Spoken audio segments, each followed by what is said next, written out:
So, welcome very, very much to Manhattan Network. It's a great pleasure. I'd love to rope you in and get you down here maybe as a producer, maybe, and sell you out on public access. But in any event, in the audience, welcome very, very much to Conversations. Our guest for this segment is Phyllis Bulkin Lehrer, and she's an artist, and she's an animator and a visual artist, and she does very, very interesting work. We're going to examine that field of artistic endeavor with her, and she has a wide-ranging interest. Phyllis, welcome, really, very, very much. Thank you so much, Harold. We met a little while ago at a meeting or a party, a gathering for a fellow we both admire. That's Reed Stowe. Right, exactly. Yes. And I thank you for having documented some of his work in the past. Oh, yes, you're welcome. welcome. Kind of way. Yeah. But then I find that you were a serious artist, and we want to talk about that. Yeah, sure. But I wonder if you could. And we're going to show a couple of clips of your work, but I wonder if you could share your background. Born and raised, a little bit of education as a way to wade in. Sure, absolutely. Well, I was actually born in New York and in Brooklyn. Okay. But when I was about 10 or 11, I moved with my parents, of course, to Florida. And that's basically where I grew up, in Miami.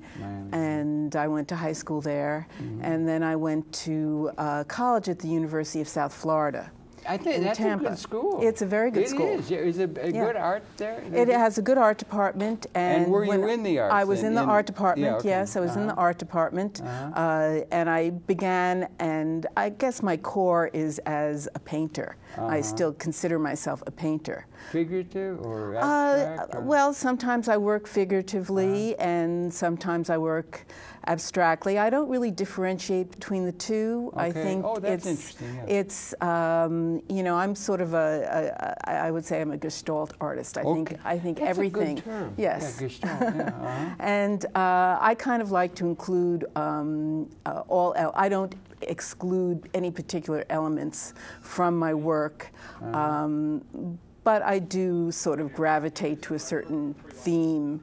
Right now I'm working less figuratively, more abstractly, but in the past... In your painting, you're in my painting. Do the same principles apply to animation? Well, for me they do. Okay, For me they do, because I consider animation to be just an offshoot of my work as a painter. Okay, that's interesting. And I consider animation and film as painting with time. Okay, and it's all got an element of design, doesn't it? Of course. Well, you know, as Rudolf Arnheim, who is, you know, an inspiration for me and many other people.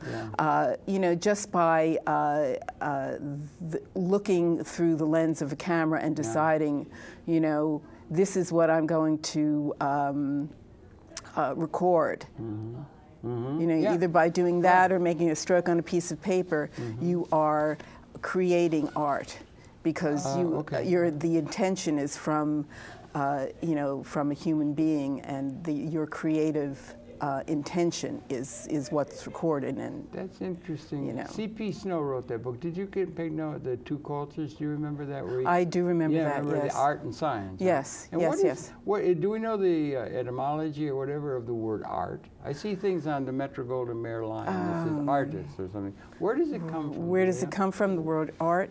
That's a good question. I don't know. Yeah. I mean, I don't think I've really thought about that specifically. Yeah. It's always been something that's been a part of me. So I never really.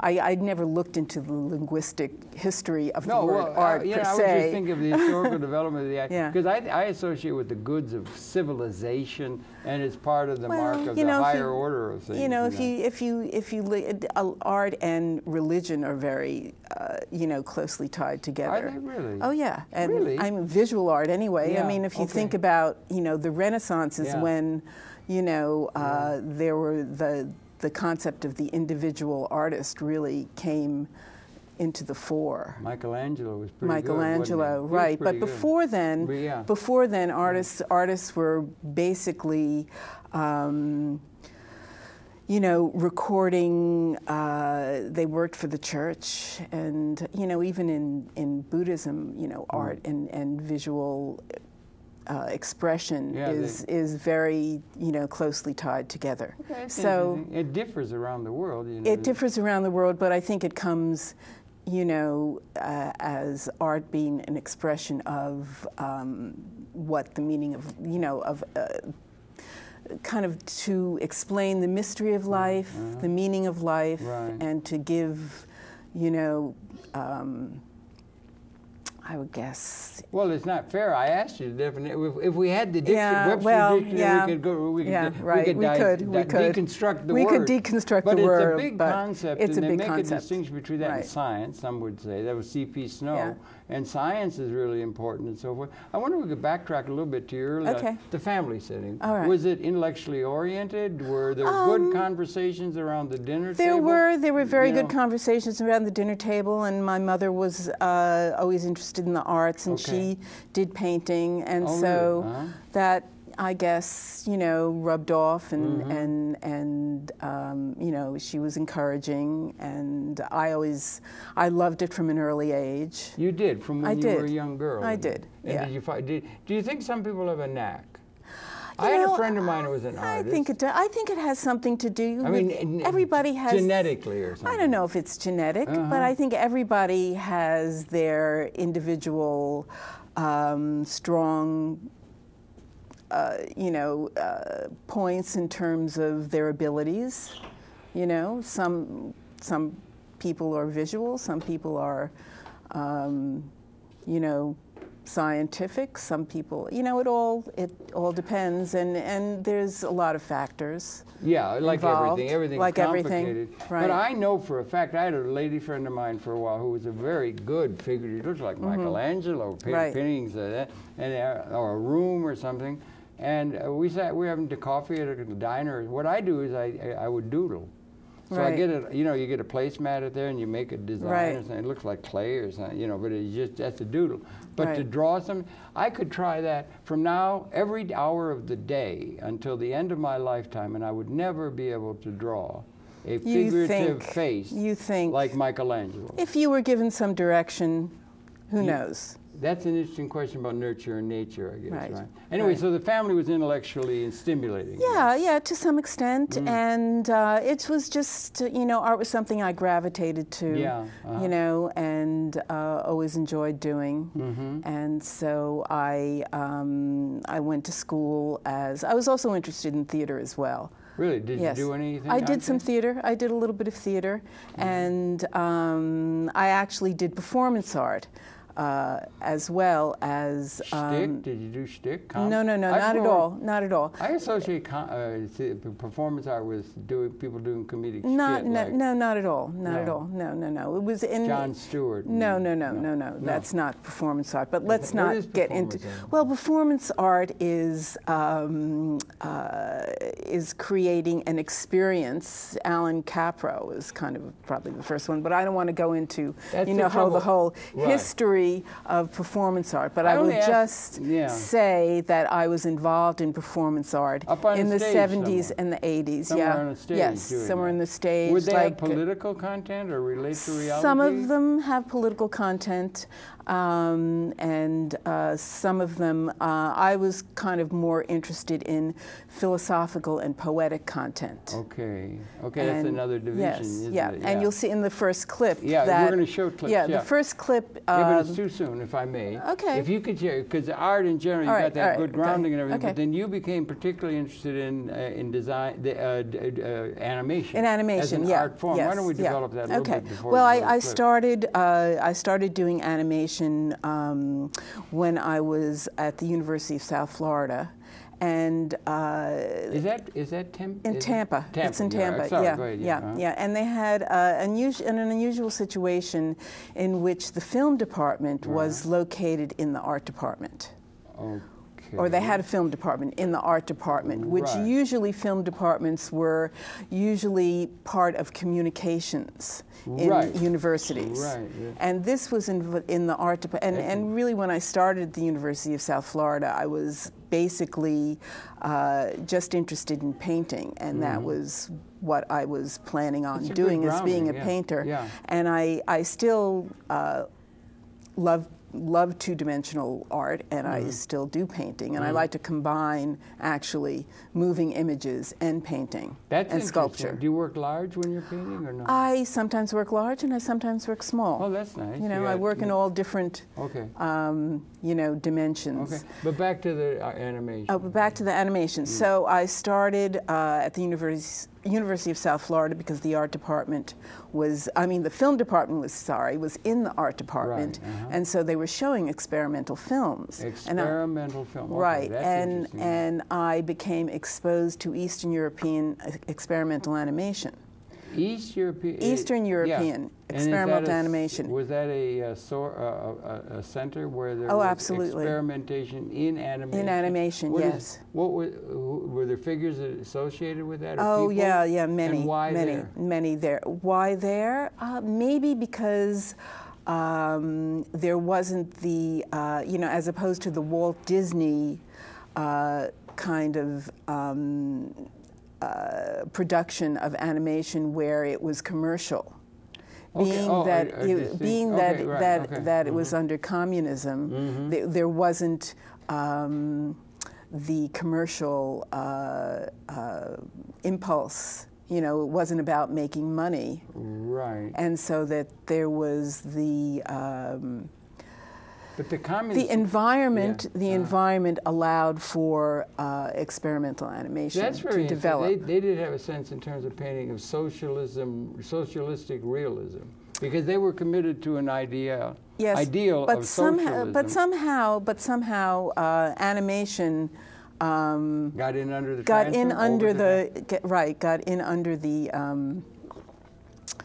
the that floor, yes. Yeah, right. Okay, you know, and so part of art too. As part of art, has a way of coming in on typical. Exactly. So that was kind of what inspired me in the beginning. Okay, and this fellow you mentioned before, Rudolf Arnheim. Talk about him a little, because he was a giant, was he not? He was. He was a. I guess he was kind of the. One of the founding philosophical fathers of, his famous book is called, he has many famous books, but Art and Perception and Visual Thinking. Yeah. And I have a master's in art education, and that's kind of where I was exposed to him and where I started to read about him. Yeah, and the uniqueness of the visual image itself. The uniqueness of the visual image itself, and the way we look at the world. Yeah, has to do with the connection between form and function and our understanding of language. And now we're getting into linguistics and language and etymology of art. Right. But anyway. Yeah. Anyway, he's somebody that I read a lot about. When you were when I was in the University of South Florida, right? And all of that inspired me to learn more about animation, because for me, animation is kind of like the bridge between visual art and life? And life. Oh, yes, I think that's a very good way to put it. Have we trademarked that right here on this program now? No, okay. Yeah, no. Because, it's not only are you working with form and color and content, but you're also working with time. Okay. And time. And time. It's a time-based medium. It's like painting with time, in my opinion. When you're doing a piece of animation, do you have a script? Is there a score? Well, often there's a score. Often there's a score. Yes. Or can it be just random or chaos theory informing Well, sometimes, but I work in various ways. But I often do write a text, and sometimes I compose my own music, very simple music, which in the first clip is some example of, and it's the first clip that you're going to see. There's going to be two pieces, and the first piece is an example of my analog production, which was it's from 1989, and it's called Jupiter, and that's done with 16 millimeter film. Did you edit it with a Steenbeck? I did edit it with a Steenbeck. I absolutely did. Do you think there's a difference between editing with Steenbeck and editing with Final Cut Pro? Or yeah, well, you know, it's not unrelated. It is not unrelated. Didn't you sometimes clip the stuff? You actually absolutely physically did. Clipped it and put it together. That's a physical. And with this first film, I also combine drawing on film, drawing directly onto 16 millimeter film with stop motion. A discernible image. Yes, with under the camera stop motion clay animation. Okay. And so those. And some of that is demonstrated in this clip that you want to show? Absolutely. From 87, did you say it was? 89. 89. 89. It was a film that I did because, you know, it's very time consuming. Okay. Probably yes, between 1988 and 1989. Okay. I finished it around 1990. Anything else you might like to introduce to the audience before we run the clip? Okay. And then the second. Okay. Well, the second one will be. Are we going to run them at the same time? No. There are two pieces on the first clip. Oh, two pieces on the first clip. Go ahead then. Okay. Sure, and spell it out. this is an example of my my personal work. Okay. That is painterly inspired. It's inspired by the same kind of interest I have in painting. I'm trying to explore in these pieces, and the first piece is actually inspired. I'm very interested in combining art and science, actually. You are? Well, yes, that's I am. interesting. And the first piece, Jupiter, is inspired by the planet Jupiter. Okay, huge. And I read about some of the findings that when they this was a while ago when the satellites went past Jupiter, right? Yeah. And I used some of those ideas as the basis for the text that I wrote. Oh, you had text that goes along with it. Yes, and you'll hear that. You'll hear that. Okay, well maybe that's the best thing for us to do. See if we can well, wait a minute. Up. Wait a minute. Okay, go ahead. Yeah, by all means. And then the second clip. Is on the first.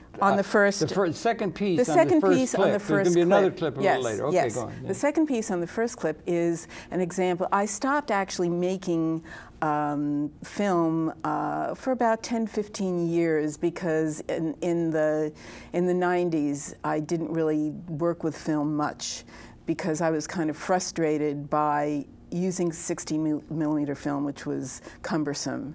And, you hadn't made the division over to video yet? Well, video was the quality was very poor actually in the 90s. Yeah. Okay. You know. Yeah, it's just coming on. And I kind of put film on the back burner and developed a whole series of paintings, of imagistic paintings. Life has a way of having a rhythm to it. Yeah.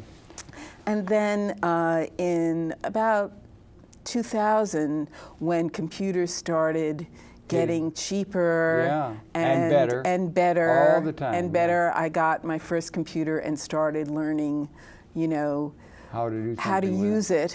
Okay. You know, and over the next 4 or 5 years, I started making films again, but digitally. Right. And do you do any feedback or anything? Do you ever try to do feedback and? Video feedback, I did, but I wasn't really interested in that. I did use some of that. I did give you a link to Electric Sheep. Yes, yeah. But I'm not really totally interested in that. Okay. The second piece, which is called Song of Songs, is also a combination of stop motion animation. This is not the second piece on the first clip? It's the second piece on the first clip. Okay. And it's called Song of Song. And it's also a combination of stop motion animation and drawing, but this time I'm drawing in the computer using a program called Flash. Flash? Well, that's what we're streaming this program in Flash. Okay. There you go. It's really good quality everywhere in the world. This program will be seen everywhere in the world in very good quality on a computer. And Flash is very good quality. And it is. Yes, and I kind of use the same approach. Of course, you can, with Flash, one thing that's nice about it, as opposed to drawing on film, you can get more detailed. So my drawings are a bit more detailed, but I think it should be interesting to see the difference between my analog approach to artistic animation and my digital approach to artistic animation. Well set up, well done. So why don't we in the control room, we can set it up and run that piece now. We're again talking with Phyllis, and here we go. Here it runs now. Go ahead, run the piece if you can do that, and it does have a soundtrack. Yes. So let's run that piece now.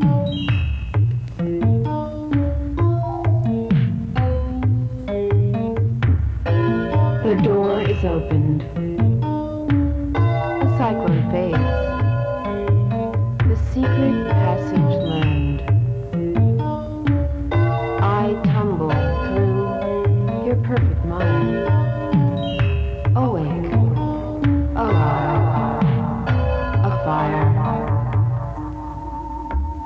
I twist and turn. I burn. For you, Joe. Spinning, swirling, reaching out, we touch, we can touch.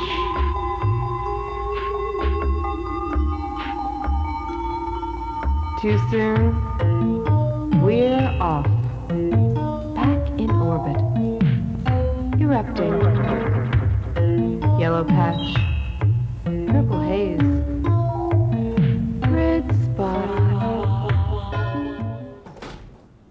That's beautiful. Thank you. And now song of songs. Keys resting songs of songs, sweetly seem to dream. In the midst of little white eyes, sometimes gray.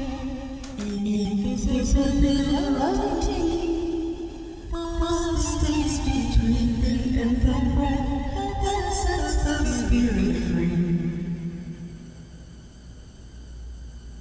An atmosphere of universe is ringing in my ears. So. That's beautiful. That's really you. beautiful. I think that's beautiful. I couldn't quite understand what was being said. Was it meant to be? I couldn't you understand. can. Yeah. That last clip, it was more. I couldn't understand the words very well, right. as well as I could on the first. Right. Because is the narrative important? The narrative is important. Yes. What was the voice saying? And the second clip. The voice. It was a poetic text that I wrote. Was it in English? Yes. Oh, yes. It was. Okay. Yes. Do you understand what I'm saying? I have a hard time. Maybe if I did it again, I would know. Right. Well, it's kind of meant to be. It wasn't. Like Orson Welles, Clear, right, or Ronald right, Colman. Or right. It was more. Right. Okay. Right. Right. Okay. But yeah. it's meant to be, of course, viewed over and over again, like a piece of art. Yeah. Right. So that could be like a meditation. Yeah. Right. And it is different. You can see the difference between what it was in the earlier analog phase. Right. And that also had narrative. The voice was yours? Yes. Okay, that's good. It's a sweet voice, a good voice, and it works well. It's beautiful work, I think. Don't you? I'm pretty happy with it. Is there a large community of people doing this kind of artful stuff, or what? There or what's is the nature of it? I think of Mr. Amschweiler, or I think of Stena and Woody Vashoka. Yes, who were part of the art right. They started the video kitchen. Yes, definitely. And there is a quite a large community of animators that are working, independent animators that are working all over the world. Yeah. Okay. Yeah. But most of them are more interested in telling a linear story. Well, that's something I was going to ask you. Right. Is there could be just images in that? Was there was there a linear story being told on the narrative on that second piece? There was neither. Jack and Jill went up the hill and they fell down and there was everything was not cool, really a specific linear story. It was just words? It was a poetic text. It was a poetic text. A poetic. And that does have meaning. Is the poetry down in words on a piece of paper? Yes. Oh, yes. And can you remember some of the words? Okay. Languid leaves, sultry air, soulful vespers grow. I touch a sprig, I turn in there. Beneath, beyond, below. I see, okay. Engaging sound, engulfing form, emergent synergy.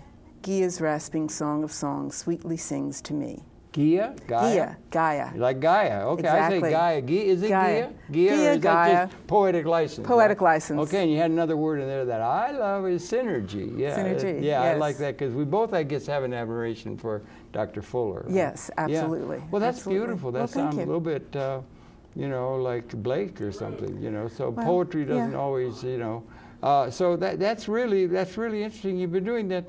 And that question of, does it have a narrative? Does a poem have a narrative? Well, does a poem have a, well, you know. Or it's just, you read some of James Joyce or something, and it's hard to put it together, or sometimes poetry is not immediately meaningful to a lot of ordinary citizens. Right. Well, so it's something that you know, often has to sink in, and the meaning is not linear. It's not linear. So exactly. they're not connected. It's not necessarily it's not Jack connected. And Jill It's more went of up a the hill. gestalt. It's Yeah, more of like a gestalt, right. like a gestalt. It's the whole. It's the coming whole out of of the Gestalt poem. psychology Right. in that, Well, really? No. I don't know if it comes out of Gestalt psychology, but it comes out of that idea. It relates to the concept of the whole rather than you know, the detail or the one-dimensional direction. Right. Okay. That's really, it's not like it's like pointless or something. You draw away and you can see the it's pattern recognition. It's pattern recognition. Sure. There's something there, and then you also said you were trying to bridge between art and science. Yeah, I've always been interested in. I've always been interested in science as a context. Right. Because I think it's very important, actually. There were people who... Oh, sorry. Go on. Oh, I think it's very important to keep science in the forefront of human consciousness, instead of thinking that everything that we have in our culture comes about automatically. You know, we need to know the source. We need to understand the source of our world. By that, would you go back to the source of? You can go back to Big Bang, and you could in go, a physics sense. Yeah, also, in that vein, yeah. I've heard people say that quantum mechanics was presaged by Cubism, and that the artists are the antenna of the race. People have said artists pick up on things in a gestalty way. Right. You know, and speak in declarative sentences, Mr. Artist. You tell us what you're thinking, but they do, and they pick it up, and they're picking it up from body percept often. Right. And they're really important. So you're trying to make a bridge between those. It's a very important bridge to be made, particularly if they're in touch with things that are going to be precursor to what's actually going to emerge in the more realistically perceived world. Right. Well, you know, yes, but you know, I think that in the final analysis, you know, there's no real difference between art and science, and art is part of the world. Yeah. And human beings would further the well-being of our planet by understanding that art needs to be paid attention to and respected, and the artistic impulse in every human being is important and should be recognized. Is that acquainted with the child within us? I think of 5-year-olds as universally artistic. Absolutely. And they practically have no artifice at all. Right. They're just totally there. Yeah. Well, that's something that Rudolf Arnheim talks about. He does. Yes. He did. Yes, okay, and that's very important. Like my favorite people, I think, are 5-year-olds. Yeah, and like you know, art that is made by children is no less meaningful or no less important than art made by adults. Some people like to discount art that's made by children, but that's a mistake. You think that is a mistake for the child and a mistake for the adult?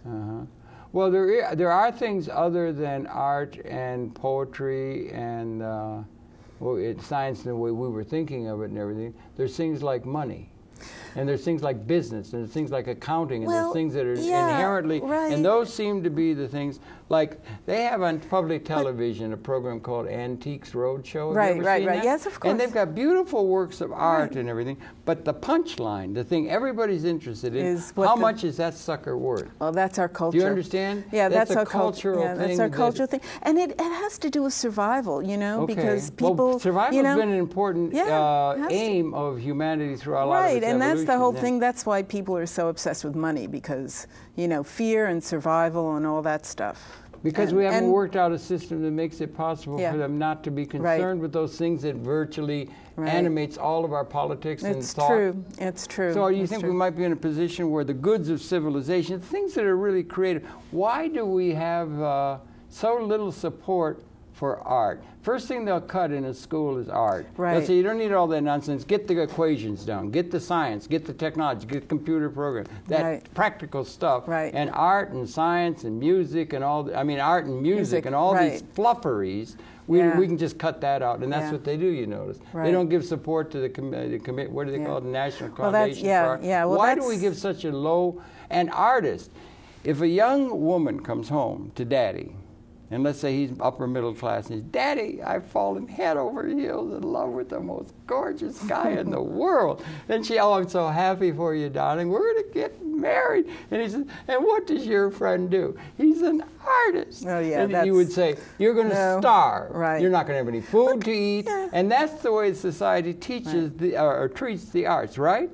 In the world. In the world, but I think more in this country than some other places. They do. Well, contemporarily, there's more support of the arts in the arts in Europe. I think Europe. Because there's more socialism there. Well, maybe, huh? Maybe. Okay. But there's also more tradition there. You know, art has a bigger, longer tradition. Here, we only have 200 some odd years, you know, of history, and you know, the melting pot that you know was the United States didn't leave too much room for, you know, artistic endeavors.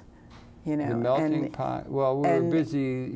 We were too busy. You know, most people have had to be. The art. I mean, we go over 200,000 years. Anyway, right? And there was cave art. But anyway. Let's not digress too much, because we can't solve. You're not going to solve the macroeconomic problems of the world on this program? I don't think so. Well, we're not going to get it from you. Where the hell we're going to get it? It's too important to be left to the economists. It is. You're right. Anyway, I'm not going to deviate off of that. And I was going to try and get this place of art, and art is something that's very unique to us. And everything. Anyway, that's beautiful work. Well, thank you. And it is. Do you like Joyce? James Joyce? I do, very much so. Yeah, yes, right. He's yes. something else. Yeah, he really read the implications of tech. And art, an extension of consciousness, is very unique to us. Right. And so maybe there'll be more of it. And you're still working, you're mixing it with painting now and so forth? I do mix it with painting, and recently I've been interested in programming environments where you can manipulate moving imagery in real time. Moving imagery in real time. Video in real time, and create. With a narrative or with a score? With a score, and I use a program over the past several years. I've been learning this program called Max MSP and Jitter. Okay. You wouldn't know about it. And it's a, the next two pieces are actually made using. Explain what it is, if you can. Yeah. Okay. Technical and. Well, I have a little bit of a problem with that, so you'll have to bear with me, because I'm not a real technical person. I've kind of had to learn all this technical stuff on the fly, and I'm not a computer programmer, and I have very you know, a very light background in math and science. You don't understand all the 10 million implications of what you do if you dance up and down and hit the thing with your left hand rather than your right, and the zorch and the zil. Well, I'm surprised that you don't. No, I understand what you mean. You're an artist. Yeah, I'm an artist. Yeah, and, but it's getting easier, or more things that are becoming available to a normal consciousness. Well, you know, it's not a geeky consciousness. This is definitely a geeky consciousness in there that you do not particularly thrive with. Well, you know, I've become better friends with it. Okay. You know, yeah. I've become through a little algorithms. Through algorithms and understanding how the computer works and how you can kind of make it work for you. Okay. Yeah. And kind of that's what this program does. Okay. It's a programming environment to where you don't really need to program in language terms, but you can use objects and connect objects that perform specific tasks and make them do well. Like you can orange and an apple, or an orange and let's say it was an orange, but let's say it's a computer, a little computer program. Yeah. You can put these little computer programs together to create a bigger program that will do what you want it to do. Isn't that like what is part of an algorithm? It is an algorithm, but you don't design the algorithm from scratch. It's kind of, you have building blocks. You have building blocks that you can see, that are visual. Okay, that's different than a code. That are visual. That's yes, different exactly. Than writing code. Exactly. Yeah. You don't have to write code from scratch. Do you think we're moving toward things that we can get that code in the background more and more? Oh yeah, there's many examples. I mean, that's a trend. Many examples. Yes, many examples of user-friendly like would be a term. User-friendly, right? Yeah. And so this Max MSP is more. It was actually started by musicians. Okay. As a way to. You know them musicians. Oh, yeah, those musicians, right? Those brother musician friend of ours. Right. Yeah. And the arts do mingle. Yeah, they do mingle. And but it started out. Will the muse translate from one to another? Hopefully. Yeah. Hopefully. Big issue. Yeah. Okay, go ahead. I'm sorry. I didn't mean to that's interrupt okay. you. But at any rate, over the past 4 or 5 years, I'm still on the learning curve, because you feel like you still got something to learn? My you don't God. know that. I'm shocked. I'm just starting. Shocked. Many people have been using this stuff for 20 years. Yeah. You know, and 20, 30 years, and many of the practitioners. The thing and you're so talking I'm just about, beginning. Okay, I'm just and you're beginning. talking about this thing. We're going to show a clip of, and you're kind of leading up to that. And there's a difference between what you'd been using, and this is sort of new. Right. Do you feel like Alice going down a rabbit hole? Something like that, yeah. Okay. And this is what's called new media. New media? New media, really? yes. Okay. New media is a term that's used a lot now. Right, yeah. right. Yeah. And this is sort of my putting my little toe into the water of new media. Okay, you could not define for us adequately art in etymological terms. Could you define for us adequately, for passage of this question, new media? New media. What differentiates old media from new media? What do we really mean? It's used a lot generically. Yeah. Well, I think new media has to do with cybernetic media. Cybernetic? The computer. Media that is developed using the computer as a tool. Okay. Cyber means steersman. It's a Greek term for steersman. I told you on the telephone, Mark Stallman, my friend who coined the term, Silicon Alley, as opposed to Valley. Right. And his dad was in the room with Norbert Wiener in 1948 when about 12 guys were sitting around talking, drinking beer, I presume. I don't know what time of year it was. What time would you do? If it was, you'd have warm rum in the winter, cold beer in August. But I digress. Okay. But they were in the room and they came up with the term cyber. Cyber, right. And that's how we got the term. Right. And it's a Greek term for steersman. So that gives a sense of design and direction. Right. Okay. Right. And you know, the thing is, the computer is a tool, and human beings need to direct the computer and tell it what to do. They can't go off on intelligent design and learn. They have expert systems that can learn. Maybe they They're can. programmed to learn. Maybe they can, but the initial programming of what the computer would learn has to start with the human being that develops that program. You seem to have a brief in favor of these human beings. I do. I don't want to lose sight of a human being, you know. Yeah. And the there's reason a danger in the matrix. and I also think because it's much more interesting. Human beings when you are look more at art, interesting. when you look at art that Yeah. has the human touch, the human inconsistency, let's say. Okay. You know, the idiosyncratic Right. element, the unfinishedness, you know, the accidental, Right. you know, the synergy. Behavioral Behavioral systems unpredicted by the sum of its their parts. Okay. Yeah. Yes. Right. Yes. There's an uncertainty. Right. Yeah. The uncertainty. That ties into physics too. Right. Yeah, yeah, right. The asymmetrical. Okay. These are things you like. Yeah. These are things that I think, not only do I like them, but I think they're important because that's what makes human beings, that's what makes people human, is they're asymmetric. Do you think know, we were not, more asymmetric when we were like, we're here 200,000 years, Australopithecine, do you think we were more asymmetric when we were Homo Australopithecine 4 million years ago? I doubt it. I doubt it. I think it's it's the just humanness of the hominoid line moving away from that asymmetrical thing.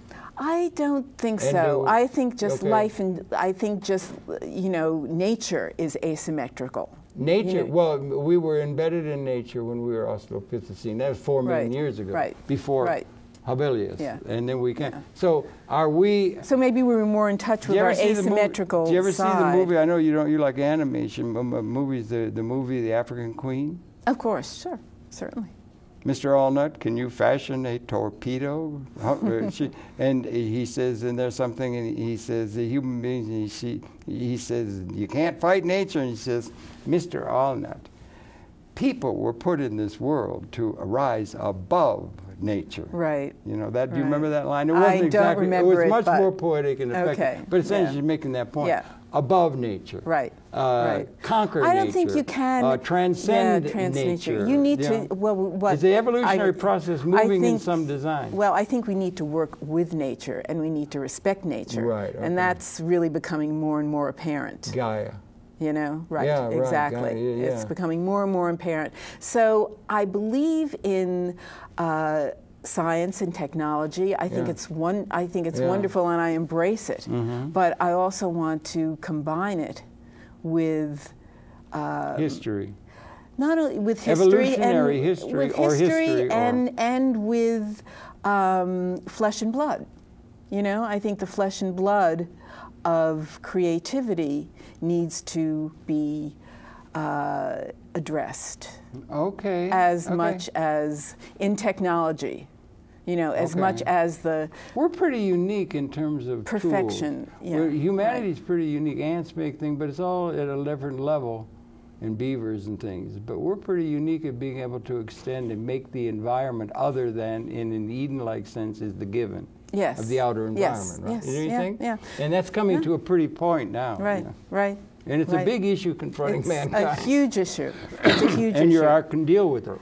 Well, art can, not just my art, but art in general, can be a way to communicate to people, because everybody has the capacity to understand art. Okay, yeah.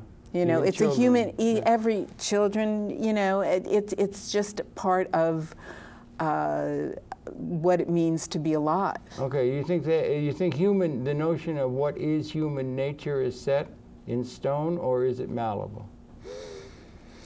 I think that's it's. The term I they think often say. that's. You can't do that. It's again human nature. You know? Yeah. It's again human nature to fly. I think human nature is developmental. It is malleable. I think it develops. Developmental, is that the same as changeable? I don't. It's changes. It grows. It's growth. Like Topsy, just growed. It grows. It grows. But we have the responsibility. We have the ability to direct it. You know, I think. To direct it. Because we have brains. The universe, unfortunately, the universe didn't come with an operating manual. You know, no, like a new computer would tell you how to make the damn thing run, and we don't know. We got to work that out. Listen, we could talk for hours because you're very interesting, and the topics are very huge, and they're very much of the moment. You know, but we want to get to your clip. Okay, all right. Your other clip. And you have to, so as you say, you did beautifully set it up and. All right. Well, okay. This is all kind of background. Sure. Thought. Well, the first one, I also in the past couple of years have started to learn 3D animation on my own, just self-teaching myself. Do you like to teach yourself? I do like to teach myself. There's a term for that. Are you familiar with it? It's one I love. It's autodidact. Autodidact, yes, autodidact. Self-taught. Yes. I really think that's the future of the planet. Right. Because that's true. If you're on to something, like you're running something down and you're teaching yourself, that's the most important thing to keep. I agree. In the consciousness, and those 5-year-old kids are interested in everything, and you just keep that curiosity and the ability to teach yourself without being somebody say, you have to learn these irregular verb forms for some reason. Right. You know, in the name of prerequisite. You know what I'm saying? Yeah. Well, so that's an educational thing. It is. And an educational philosophy that's probably going to be questioned, along with all the other paradigms that we've accepted out of history, in my mind. Change is in the air, and I'm all for change and transformation. Okay. But anyway, we've got to get to your art. All right. Okay. But anyway, so and the internet has fostered the autodidactic, potential. It is amazing. It's actually. Like a miracle. It's wonderful. It's wonderful. It's fantastic, and it's growing. It's getting better all the Yes. time. I think. Right. We can get rid of some of those commercial interests. They get in the way. It's true. Well, anyway, the first. Your art. Okay. The art. We're going to get to the art here. Okay. So anyway, in this next two-part clip, the first one is called Coney Island Moves, and it was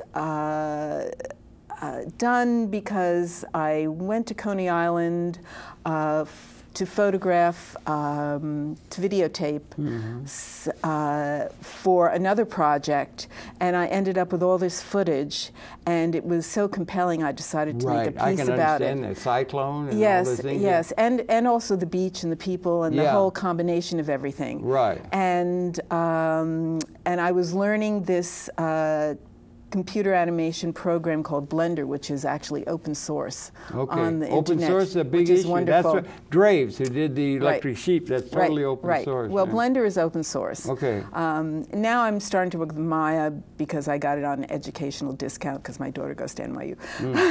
But and is she teaching you stuff? Huh? She always teaching me. No, always she's teaching you seriously. Seriously, she's always teaching me stuff. The good book said the children shall lead us. Yes. I went for some friends of mine the other day. I told you, I'm going to go quick. Computers, I know about 5 things. I went there and there were artists, animators, they had a good computer. They had a kid there, 7 years old, ambles over to the computer. His feet wouldn't touch the ground. His feet, he's 7. Right. And he's playing the thing like Vladimir Horowitz plays the piano. Absolutely. And very encouraging. And it's a good thing, it really is. But it's chagraining. Yeah. Because it says in the good, somewhere in the Bible, it says the children shall lead you. Right. So your daughter leading you and teaching you in good, important ways? Always, in wonderful ways. Haven't you got a couple things left to teach her? You did a lot of teaching to her, yeah, I think so. I think it definitely goes both ways. We got to get to the art, darling. Okay. You're too interesting. All right. So anyway, Coney Island Moves, the first piece was done with Blender and Max MSP, and it was shown at a thing called, or a festival called V Brooklyn in 2008 at Brooklyn Polytech, and also at Galapagos Art Center in 2009. Are there enough venues for this stuff? There's not enough. There's not enough venues for art in general. No, in general. Okay, we agree on that. In general, yeah. And it's hard to keep up with it all. Right. Okay. But at any rate, so that's the first part of this second clip, and then the second part is. Very experimental. It's a piece that I developed for the Vision Festival, which is an avant-garde jazz festival that's held every year, based around free jazz. Oh, I love it, Ornette Coleman. Right, exactly. Yeah, he's my dear friend. Yeah. Exactly. Yeah. And I've been doing things with the Vision Festival for quite a few years, which is run by Patricia Nicholson and William Parker. Avant-garde free-form jazz. What a wonderful sound. Yes. Or what a wonderful concept. So this piece was presented just this past June at Henry Street Settlement. How long is it? Well, it actually is an ongoing piece that no, but continues. the piece we're going to show. Oh, just about 2 minutes of each. 2 minutes to each form. Okay, we got time. I have to watch the clock. All right, because in television, let's it comes to an end. Okay. We could talk for 16 hours. Let's do it sometime over beer with your family. Okay, sounds good. Okay. Sounds good. But let's set it up. We're talking again with Phyllis Lehrer, Bulkin Lehrer, and let's just set it up and send the second piece and set that up when you can get the DVD cranked up, and we'll run that.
Oh, real neat. That was really good. Who's blowing the horn in that? Oh, well, that's various musicians who played at the Vision Festival.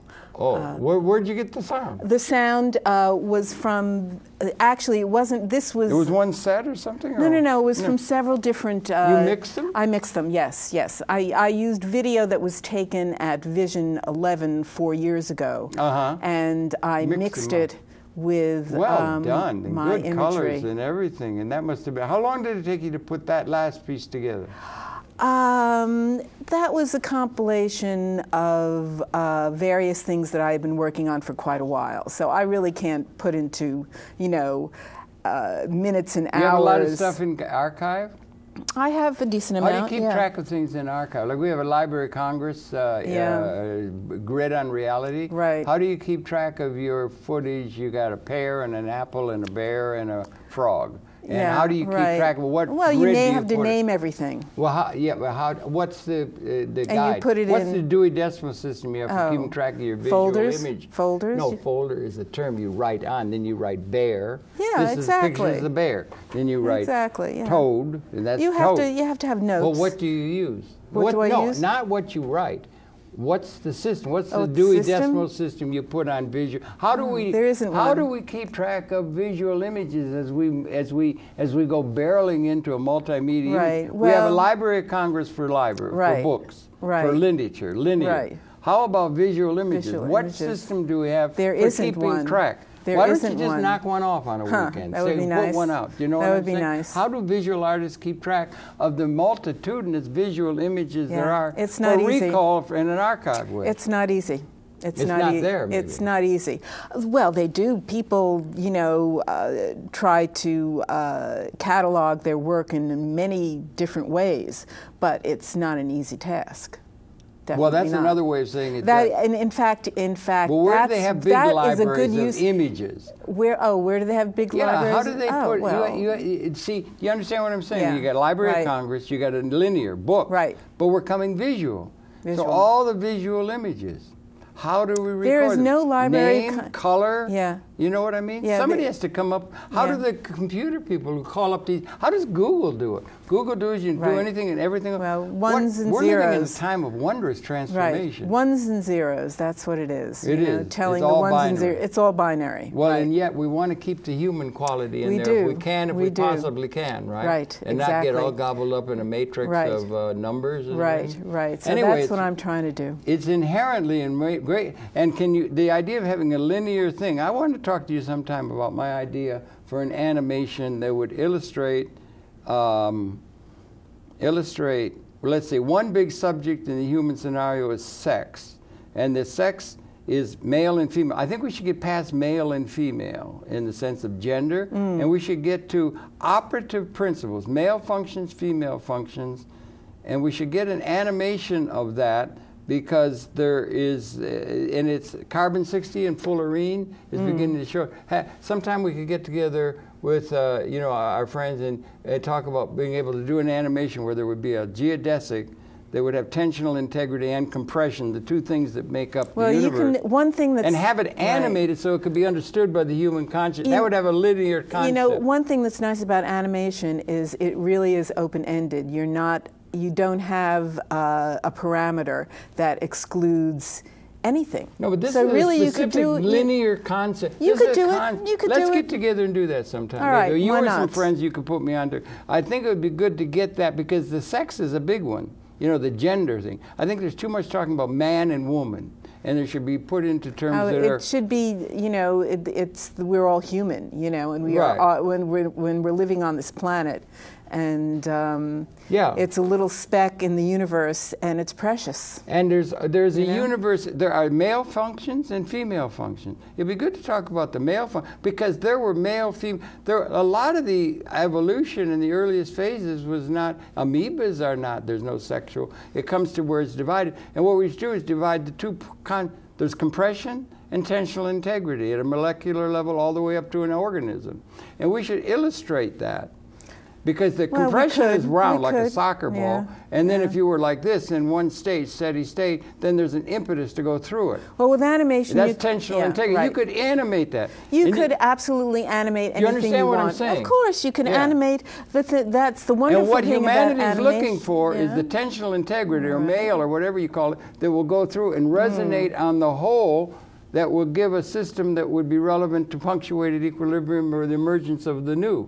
Here you got a bunch of things, that's Napoleon going off this way, it's all off-sided. Or they're going off with somebody else or somebody else, but then it's an idea that I'm moving around with now. All right, So well, you know. happy to bring you the perceptions of her, and we invite you to, we'll be coming back again next week. Phyllis, thanks for coming. I didn't You're mean to get off, welcome. but I That's really all think right. that would be beneficial to It's, illustrate anything's possible in the animation. way the universe is set up. Anything's possible in animation, and art and technology can facilitate it. Okay, great. Well, thanks a lot for coming in. You're welcome. Your pleasure, Editor Perception. We'll be coming back again tomorrow, and I'm going to try and follow this thing through, because I think that would help improve things in terms of improving the human condition. If we could get over this male-female nonsense, east-west, all the dialectics. We got to get something that shows universe in a Gaia way.